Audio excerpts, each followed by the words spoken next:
नमस्कार दोस्तों, मेरा इस वीडियो में आपका स्वागत है। इस वीडियो के माध्यम से आज हम प्रयास करेंगे उन अनसुलझे सवालों का जवाब ढूंढने का जो हर एक प्रॉपर्टी इन्वेस्टर के मन में पहले कौंधते हैं। आज लगभग हर इंसान इन्वेस्टमेंट के बारे में सोचता है।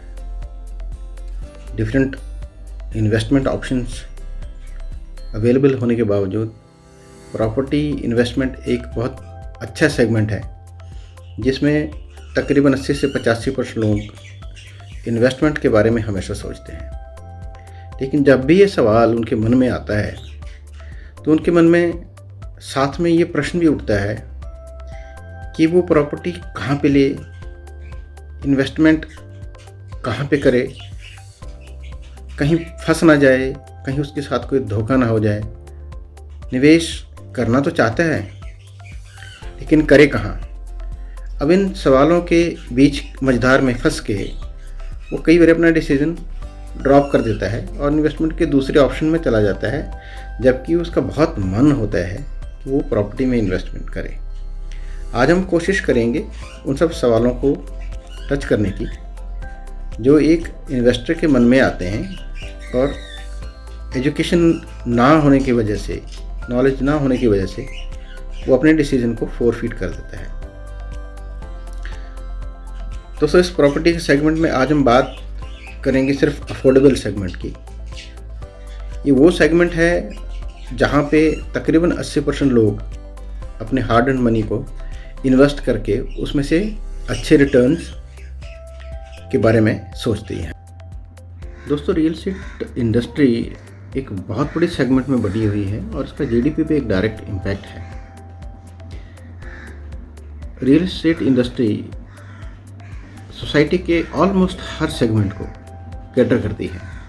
इसमें निश सेगमेंट को कैटर करने के लिए अलग ऑप्शंस अवेलेबल हैं। अफोर्डेबल सेगमेंट्स डिफरेंट हैं और उसके अलावा जो वीकर सेक्शंस हैं उसके सेगमेंट्स बिल्कुल डिफरेंट हैं। इंडिविजुअल हाउसेस हैं, बंगलोज हैं, विलाज हैं, फ्लैट्स, कॉन्डोज हैं, प्लॉट्स हैं, शोरूम्स हैं, बूथ्स हैं, एग्रीकल्चर लैंड है, सेमी अर्बन लोकेलिटीज़ लैंड है, इसके अलावा निश लोकेलिटीज़ प्रॉपर्टी है, रेंटल प्रॉपर्टी है, leasing property, so and so forth. बहुत लंबी लाइन है।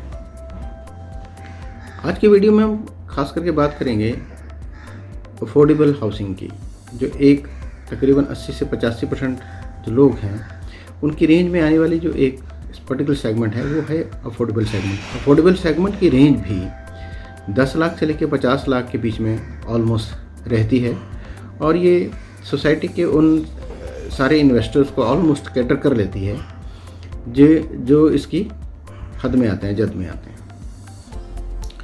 अब बात करते हैं उस सवाल पे कि कौन सी प्रॉपर्टी ली जाए और प्रॉपर्टी कहाँ ली जाए, किससे ली जाए।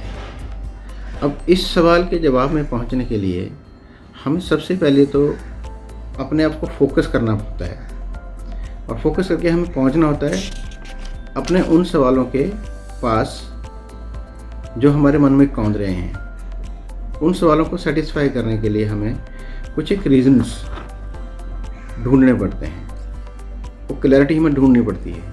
वो क्या है? सबसे पहले हम बात करते हैं, एक विचार मेरे मन में आया कि मुझे एक पर्टिकुलर प्रॉपर्टी चाहिए, मैं एक इन्वेस्टमेंट ऐसी करना चाहता हूँ क्योंकि प्रॉपर्टी की इन्वेस्टमेंट एक ऐसी एसेट क्लास इन्वेस्टमेंट है जिसका ग्रोथ रेट किसी भी इन्वेस्टमेंट से इज मच हायर।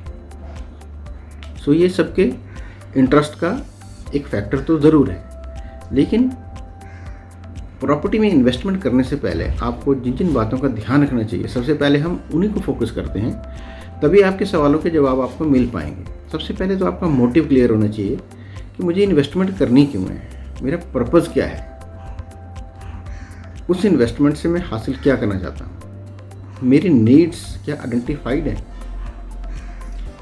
मुझे उस प्रॉपर्टी में इन्वेस्टमेंट करके मुझे रिटर्न कैसे चाहिए, क्या उस प्रॉपर्टी को खरीदने के बाद मुझे वैसे ही छोड़ देना है 4-5 साल के लिए, या मुझे उसके ऊपर कोई कमर्शियल काम करना है, या उसके लिए मुझे अपने खुद के रहने के लिए इस्तेमाल करना है, या क्या मेरे फ्यूचर में मेरे जो भाई बंधु हैं या बच्चे हैं उन्होंने वहाँ पे जाना है, कोई काम करना है, उनके लिए एक आपको हॉल्ट स्टेशन चाहिए ताकि आप रेंटल के दंश से बच सकें। बिकॉज रियल एस्टेट इन्वेस्टमेंट आज की डेट में एक इन्वेस्टमेंट इसलिए भी अच्छा हो जाता है बिकॉज आप किसी भी इन्वेस्टमेंट ऑप्शन को देख लें, उसमें इतने रिटर्न अवेलेबल ही नहीं है। आज की डेट में rate of return, rate of interest इतने कम हो गए हैं, और बैंक्स भी आज की डेट में जो होम लोन अवेलेबल है तकरीबन 6-6.5-7% के रेट पे अवेलेबल है, विच इज़ और एक एसेट के लिए। वेयर एज कई बार हम गाड़ियाँ खरीद लेते हैं जिसके ऊपर 9 से 10% का इंटरेस्ट हमको देते हैं, और वो डेप्रिशिएटिंग एसेट है, उसकी वैल्यू बढ़ती नहीं है। एप्रिशिएटिंग एसेट की वैल्यू हमेशा बढ़ती है। तो लोन लेके भी अगर आप अपने लिए कोई एक एसेट क्रिएट कर रहे हैं which is an appreciating asset, you should go in for this. But उससे पहले आपका मोटिव क्लियर होना चाहिए। मुझे प्रॉपर्टी लेनी क्यों, वाई टू बाई। अब जब आप अपने उस सवाल तक पहुंच जाओगे कि मुझे क्यों लेनी है, क्योंकि हर बंदे का इंटरेस्ट डिफरेंट होता है, हर बंदे की सोच डिफरेंट होती है, लेकिन अगर उसके मन में ये सवाल आया है कि उसको ये इन्वेस्टमेंट करनी है तो कुछ ना कुछ तो उसका मोटिव ज़रूर होगा कि उसके फ्यूचर के लिए कोई उसको ऐसे इन्वेस्टमेंट करके छोड़नी है जब वो बुढ़ापे में उसके काम आए, या आज लगा के पैसा उसके पास अगर एक फ्लेक्सिबल इनकम है तो उस इनकम वो कहीं वो पार्क करना चाहता है जिससे वो कल को ग्रो करे। कुछ भी हो सकता है, हर इंसान का अलग हो सकता है, जिससे कि वो एक इन्वेस्टमेंट ऐसा करे जो बाकी वाले इन्वेस्टमेंट जो आज अवेलेबल है मार्केट में उससे अच्छा रिटर्न उसको मिले, जो उन सबको बीट कर सकता हो। आपका ऑब्जेक्टिव क्लियर होना बहुत ज़रूरी है। क्या ऑब्जेक्टिव है मेरा, क्यों मैं इन्वेस्टमेंट कर रहा हूँ। आपको अपने नीड्स को इस्टेब्लिश करना बहुत ज़रूरी है।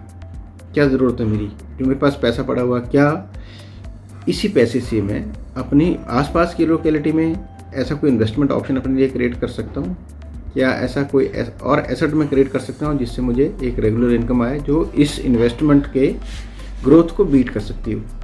या मुझे कौन सी लोकेशन के ऊपर, आपको लोकेशन भी डिसाइड करना बहुत ज़रूरी है, आपका पर्पस क्लियर होना बहुत ज़रूरी है, आपकी नीड्स इस्टेब्लिश होनी बहुत ज़रूरी है। ये पहला स्टेप है जो आपको एक कदम आगे ले जाएगा आपके डिसीजन को फुलफिल करने के लिए। वंस मेरा पर्पस क्लियर हो गया, मुझे क्या करना है इस प्रॉपर्टी के साथ, मुझे किस लिए प्रॉपर्टी चाहिए, मुझे इसमें से रेंटल एप्रिसिएशन चाहिए है, मुझे इस पर फ्यूचर एसेसिबिलिटी चाहिए है, मुझे इसका कमर्शियल यूज़ फ्यूचर में करना है, अभी करना है, किसी ने रहना है जाके, आज रहना है, कल रहना है। आपकी एक बार जब आपका पर्पस क्लियर हो जाता है फिर हम इसके अगले पार्ट पे चलेंगे। हम बात करेंगे अब इसकी लोकेलिटी क्या है, इसकी लोकेशन क्या रहेगी, और वो लोकेशन प्राइस के साथ कैसे कंपेरेबल रहेगी। प्रॉपर्टीज़ तो आपको ट्राई सिटी में बहुत मिल जाएंगी, हर कोने में मिल जाएगी, लेकिन लोकेशन एक बहुत बड़ा फैक्टर है। आपको लोकेशन को पहले आइडेंटिफाई करना है।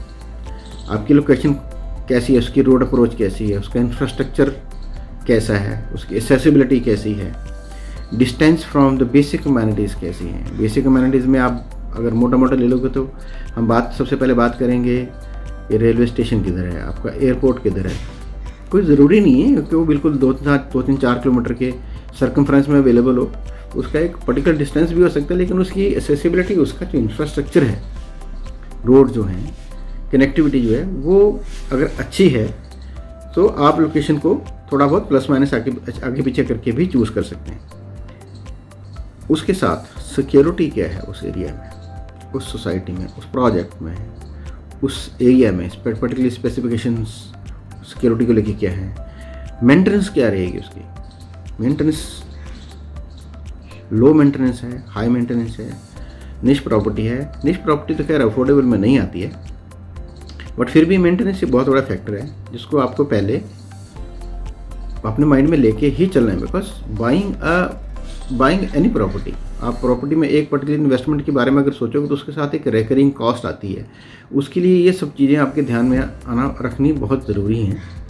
मेंटेनेंस, डिस्टेंस बेसिक अमेनिटीज से, उसका लोकेशन, उसकी एक्सेसिबिलिटी, सिक्योरिटी, हाईवे एंट्रेंस कैसे है उसका, क्या उसका एंट्रेंस ऐसा तो नहीं है जो 20 फुट का है कि आप अगर अप्रोच करोगे कल के फ्यूचर में जब ट्रैफिक बढ़ेगा उस 20 फुट की रोड पे तो आपको दिक्कत तो नहीं आएगी। तो आपके प्राइसिंग क्या है उसके, this needs to be comparable. अगर आपका एंट्रेंस अच्छा है, लोकेशन अच्छी है, ये सब चीज़ें आपको पहले से देखनी ज़रूरी है। आपकी सराउंडिंग्स कैसी हैं, सराउंडिंग में क्या इंफ्रास्ट्रक्चर है, क्या बना हुआ है या क्या बन सकता है कल को। या मान लो आज बैरन लैंड है, आज एग्रीकल्चर लैंड है, धीरे धीरे प्रोजेक्ट डेवलप होते हैं एरिया, उसके बाद जाके एक सब सिटी में, उसके बाद एक पर्टिकुलर सिटी में कन्वर्ट होता है, लेकिन उसकी सराउंडिंग्स हैं कैसी, उसके सराउंडिंग में क्या क्या अवेलेबिलिटीज़ हैं। उसके अलावा सोशो इकोनॉमिक पॉलिसीज़, गवर्नमेंट का क्या रोल है उस एरिया की डेवलपमेंट को लेके। जैसे हम अगर यहाँ बात करें, ट्राई सिटी की बात करें, तो गमाडा, पोडा, ये एक दो पर्टिकुलर ऐसे इंस्टीट्यूशन है जो जिसकी जद में ऑलमोस्ट हर प्रॉपर्टी आती है। तो हम वो कौन से वाले एरिया को चूज़ कर रहे हैं, गवर्नमेंट के प्लान क्या है, वहाँ पे इंफ्रास्ट्रक्चर डेवलपमेंट के एरिया के प्लान क्या हैं, ये सब चीज़ें आपको जानना बहुत ज़रूरी है। इसके अलावा एक ज़रूरी फैक्टर है, वो है हॉराइजन। आप अपनी इन्वेस्टमेंट का टाइम फ्रेम क्या लेके चलते हो, आपको कैसी प्रॉपर्टी चाहिए। क्या आप चाहते हो कि आज मैं सारा पैसा देके, सारा पैसा लगा के आज ही प्रॉपर्टी का पोजेशन ले लूँ, लेकिन आपका उसका यूसेज क्या है। तो अगर आपका यूसेज उसका आज नहीं है, तो आज आपको सारे पैसे लगाने से कोई एडवांटेज होने वाला नहीं है। Then you should choose in property जो आपके शेड्यूल टाइम, मान लो आपको 2 साल के बाद कोई प्रॉपर्टी चाहिए, तो आप ऐसे प्रोजेक्ट को चूज़ करें जिसका पोजेशन तकरीबन 1.5 साल 2 साल में ऑलमोस्ट होने वाला है। तो ये सब चीज़ें, होराइजन आपका क्लियर होना बहुत ज़रूरी है। उसके बाद देन कम टू दी, इसके और निटी-ग्रिटी में आप जाइएगा, तो फिर आप जाइएगा बिल्डर। अगर आप बिल्डर की प्रॉपर्टी ले रहे हैं या अगर आप प्लॉट ले रहे हैं, तो जो भी डेवलपर वहाँ का है, जो भी कॉलोनाइजर है, वो किस तरह की प्रॉपर्टी में डील कर रहा है, उसमें गवर्नमेंट की पॉलिसीज़ कैसे काम कर रही हैं, उसकी रेपुटेशन क्या है, उसके अप्रूवल्स क्या हैं। अगर वो प्लॉटिंग में बेच रहा है, तो क्या वो कमेटी से अप्रूव्ड है, क्या वो अप्रूव्ड है या अनअप्रूव्ड है, या एग्रीकल्चर लैंड में बेच रहा है, किस तरह की प्रॉपर्टी, ये सब चीज़ें आपको पहले जानना बहुत ज़रूरी है। उसके अलावा अप्रूवल्स के बाद आपके फाइनेंस के सोर्सेज क्या हैं, बिल्डर के, कॉलोनाइजर के अपने सोर्सेज क्या हैं। क्या ऐसा तो नहीं है कि वो पूल करके फाइनेंस लेके उसको बिजनेस को रन कर रहा है, देन इट मीन्स वो फिर आपका पैसा लेके आपके पैसे का भी एक पूल बनाएगा। उसकी खुद की क्या कंट्रीब्यूशन है, ये बहुत बड़ा एक फैक्टर है। एक्सेसिबिलिटी क्या है बिल्डर की, क्या वो एक्सेसिबल है, वो कॉलोनाइजर जो भी, जिसने भी कॉलोनी काटी है, जिसने भी प्रोजेक्ट डेवलप किया है, जो भी डेवलपर है, क्या वो अप्रोचेबल है, क्या उसके पास आपकी डायरेक्ट अप्रोच है। ये भी एक बहुत बड़ा फैक्टर है। देन कम्स आपकी एक्सपेक्टेशंस क्या हैं, आपकी एक्सपेक्टेशंस भी रैशनल होनी चाहिए। रैशनल मतलब ये नहीं है कि आप किसी बिल्डर को अप्रोच करें और बैठ के उससे नेगोशिएशन कर रहे हैं, नेगोशिएशन इस लेवल तक करें कि हर चीज़ पे आपको लगे कि मुझे इसी में सब प्लस प्लस प्लस होना चाहिए। अगर इस तरह के कोई आप डील कर रहे हैं जहाँ पे बिल्डर आपको इस तरह का नेगोशिएशन का स्कोप दे रहा है, दैट मीन्स उसकी स्टैंडिंग्स हो रहा है, उसके पास फाइनेंसेस नहीं है, वो अपने फाइनेंसेस इकट्ठे कर रहा है। तो आप वहाँ पैसा लगा के आप थोड़ा सा रिस्क में ज़रूर आ जाओगे। तो ये सब चीज़ें आपको पहले जाननी बहुत ज़रूरी है। आपकी नेगोशिएशंस की पॉसिबिलिटी एक एथिकल लेवल तक होनी चाहिए, रैशनल एक्सपेक्टेशन होनी चाहिए, कोई अनड्यू फेवर नहीं। अगर आप अनड्यू फेवर वहाँ से मांग रहे हैं, दैट मीन्स अनड्यू फेवर अगर कोई आपको ग्रांट कर रहा है तो कहीं ना कहीं तो कंप्रोमाइज़ करेगा ही। नेगोशिएशंस की टर्म्स क्या हैं, उसकी क्लैरिटी क्या है, रेगुलेटरी बॉडीज़ का रोल क्या है उस प्रोजेक्ट में, उस पर्टिकुलर एरिया में।